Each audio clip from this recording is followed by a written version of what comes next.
మనం చాలాసార్లు దేవుని చూస్తాం, దేవుడు మనకు దర్శనమిస్తాడు, బేతేలు అనుభవంలోకి వెళ్తాం, తర్వాత లాబాను ఇంటికి వెళ్ళిపోతాం.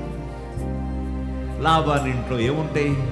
లాబాను కూతుర్లు ఉన్నారు, గొర్రెలు వస్తున్నాయి, పశువులు వస్తున్నాయి, ఆశ్చర్యపడుతున్నాం, ఎదుగుదల లేదు. పెళ్ళిళ్ళు అవుతున్నాయి, ఎదుగుదల లేదు. మోసగింపబడుతున్నాడు, తన కష్టానికి సరైన అక్నాలెడ్జ్మెంట్ దొరకలేదు. ఇతను ఎంత కష్టపడినా ఏమాత్రం ఎవరు గుర్తించట్లేదు. ఏంటి ప్రభువా నా జీవితం? నేను ఇంత కష్టపడుతున్నాను, ఇంత ప్రయాసపడుతున్నాను, ఏమవుతుంది నా జీవితంలో? ఎదుగుదల లేదు, నేను ఎదగలేకపోతున్నాను, నేను హెచ్చింపబడలేకపోతున్నాను. నా తండ్రి, నా తాత అయిన అబ్రహాము లెవెల్ ఎక్కడ? నా తండ్రి అయిన ఇస్సాకు స్థాయి ఎక్కడ? నేను ఎక్కడ బ్రతుకుతున్నాను ప్రభువా? నా మేనమామ ఇంట్లో పనివాడిగా బతుకుతున్నాను, నాకేంటి ప్రభువా ఈ దుస్థితి అని బాధపడుతూ ఉన్నాడు.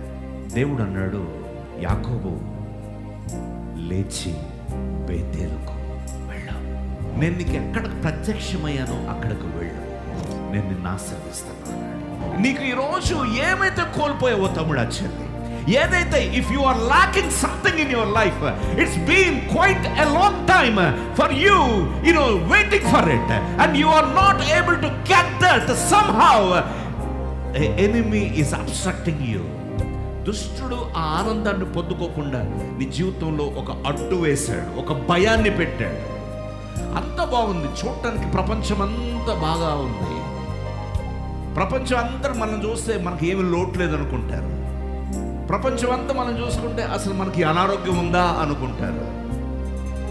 పైకి పటారము, లోన లొటారం అన్నట్లుగా మన బాధలు మనకు తెలుసు, మన లేమి మనకు తెలుసు, మన వీక్నెస్ మనకు తెలుసు. ఈరోజు నా దేవుడు చెబుతూ ఉన్నాడు, నువ్వు కోల్పోయినది, ఎదురు చూస్తున్నది నేను నీకు ఖచ్చితంగా ఇస్తాను.